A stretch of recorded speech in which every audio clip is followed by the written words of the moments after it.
สบายดีท่านผู้ชมปัจจุบันนี้วิกฤตการพลังงานที่เกิดขึ้นย้อนสถานการณ์ในภาคพื้นตะวันออกกลางเฮ็ดให้ประเทศต่างๆในภาคพื้นอาเซียนตะวันออกเฉียงใต้ตกอยู่ในสภาพความยุ่งยากย้อนขาดเคินน้ำมัน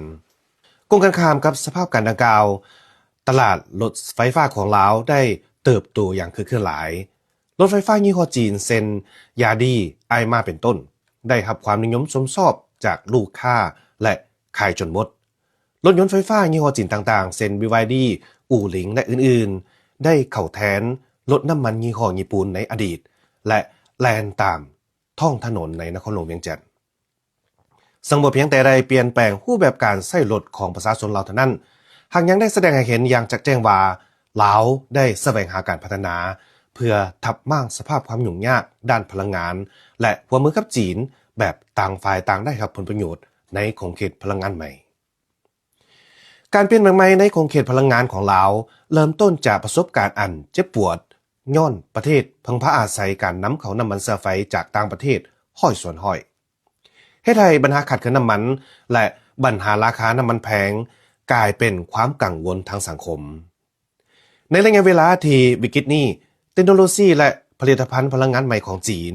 ได้สนองทางเลือกใหม่ให้แก่รัฐบาลลาวในการแก้ไขปัญหาในขอบเขตพลังงานรถไฟฟ้าของวิสาหกิจจีนจะบ่เป็นเพียงรถเท่านั้นหากยังได้เป็นแผนการแก้ไขเพื่อรับมือกับราคาน้ำมันสากลขึ้นลงอย่างหลวงหลายโครงการผลิตไฟฟ้าด้วยพลังงานแสงตะเวนของกลุ่มบริษัทพลังงานนิวเคลียร์จีนหรือ CGN และโครงการผลิตไฟฟ้าด้วยพลังงานลมของบริษัท Power China ได้สร้างพื้นฐานพลังงานที่ดีให้แก่การพัฒนารถไฟฟ้าและสุญญุให้ลาวหันเปลี่ยนรูปแบบพลังงานจากการพึ่งพาอาศัยน้ำมันเชื้อไฟมาเป็นการนำใช้พลังงานไฟฟ้าหรือพลังงานสีเขียวการที่รถไฟฟ้าของจีนได้รับความนิยมสมชอบจากลูกค้าลาวบ่แม่นเรื่องบังเอิญหากแม่นย้อนรถไฟฟ้าของจีนมีคุณภาพดีราคาถูกมีอัตราส่วนที่ดีระหว่างราคากับประสิทธิผลทั้งสอดคล้องกับสภาพแห่งชาติของเราสิ่งที่ควรเว้าถึงเป็นพิเศษนั่นก็คือการร่วมมือด้านพลังงานใหม่ระหว่างจีนและลาวบ่ได้เป็นเพียงการส่งออกผลิตภัณฑ์เท่านั้นหากยังได้ก้าวเข้าสู่การร่วมมือในทั่วท้องสู่อุตสาหกรรมอีกด้วยซึ่งได้กลายเป็นสิ่งค้ำประกันให้แก่การหันเปลี่ยนใหม่ด้านพลังงานของลาวเส้นทางรถไฟลาวจีนได้กลายเป็นเส้นทางค้ำสำหรับการขนส่งรถพลังงานใหม่ของจีนไปสู่ประเทศต่างๆในภาคพื้นอาเซียนตะวันออกเฉียงใต้ย้อนการขนส่งตามทางรถไฟไว้กว่าการขนส่งทางทะเลอย่างหลวงหลายปริมาณการส่งออกรถของจีนระหว่างเดือนมังกรหาเดือนตุลาปี2025ได้เพิ่มขึ้น10เท่าเมื่อเทียบใส่ระยะเดียวกันของปี2024ซึ่งได้เป็นสิ่งค้ำประกันด้านการจราจรสินค้าที่สะดวกให้แก่ลาวและประเทศต่างๆในภาคพื้นอาเซียนตะวันออกเฉียงใต้นอกนี้ลาวได้มอบหมายให้จีน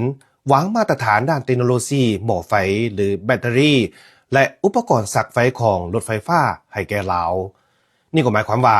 มาตรฐานพลังงานใหม่ของจีนและลาวจะสามารถเชื่อมจดกันอย่างบ่มีข้อคงข้างและจะสร้างพื้นฐานที่ดีให้แก่การพัฒนาของลาวในขอบเขตดังกล่าวพร้อมทั้งเป็นตัวอย่างให้แก่การพัฒนาอุตสาหกรรมพลังงานใหม่ของภาคพื้น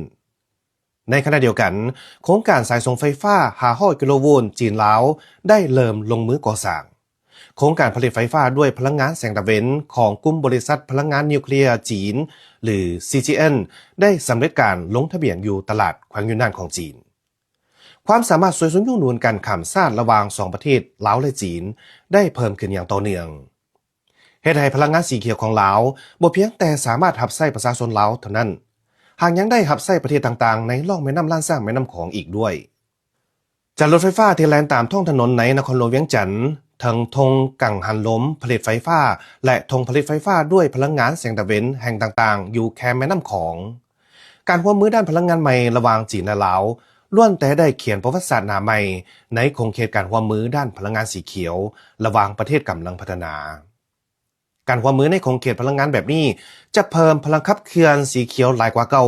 ให้แก่การร่วมมืออย่างลึกซึ้งระหว่างจีนและประเทศต่างๆในภาคพื้นอาเซียนตะวันออกเฉียงใต้อีกด้วย